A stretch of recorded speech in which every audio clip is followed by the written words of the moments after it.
2 கோடி ரூபாய் அம்மா அவர்கள் கேட்டார்கள். நான் கொடுத்தேன். அதை கையெழுத்திட்டு கொடுன்னு கேட்டாங்க. நான் வணங்கி, அம்மா நீங்கள் கேட்டீர்கள், நீங்களா கேட்கிறீங்கன்னு கேட்டு கொடுத்தேன். ஒரு மாதத்தில், ஒரே மாதத்தில் அந்த பணத்தை திருப்பி கொடுத்தார் என்று சொன்னார்கள். அண்ணன் அவர்களுக்கு நினைவிருக்கிறதோ இல்லையோ தெரியாது. ஜேசிடி பிரபாகரன் சாரா நீங்க இருந்தார் நினைக்கிறேன். நான் இப்பொழுது சொல்லுகிறேன் சரியான காரணத்தை. என்ன எதுக்காக சொன்னார்னா, அவர் சொல்ல தயங்குறார். நான் சொல்றேன். என்னன்னு கேட்டீங்கன்னா, தலைமை கழகத்தில் அண்ணனும் இருந்தாங்க, எல்லாரும் இருந்தோம். அப்ப ஒரு நிருபர் கேட்கிறார், செக்கு கொடுத்தார், பல லட்சம் ரூபாய் மோசடி நடந்திருக்கு.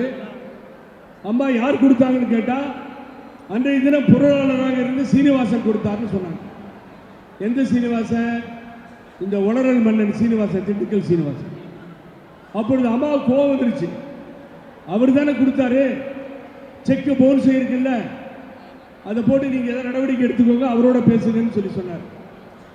இன்றைய தினம் தலைமை கழகத்தில் இருக்கின்ற பணம், பல கோடி ரூபாய் பணம் அண்ணனை கேட்டா தெரியும். எவ்வளவு கோடினா எவ்வளவு கோடி?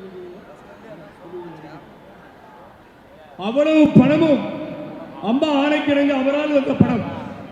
அந்த பணம் இன்றைய தினம் கட்சி காடடிப்பதற்காக ஊழல் நடந்திருக்கிறது. அப்ப திருடன் கையிலே போய் சாவியை கொடுத்தாச்சு, சீனிவாசன் கையிலே போய் கையெழுத்து போட்டு கொடுத்தா அந்த தலைமை கழகத்தில் இருக்கின்ற பணம் நியாயமாக செயல்படுமா? அந்த பணம் பயன்படுத்தப்படுகிறதா? அண்டா தொழிற்சங்க கார்டிலே பல கோடி மோசடி நடந்தது என்ற ஊழல் வழக்கம் வந்தது.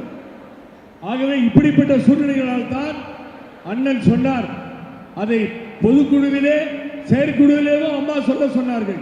இதில் என்ன பெரிய ஆராய்ச்சி கண்டுபிடிச்சானுடைய?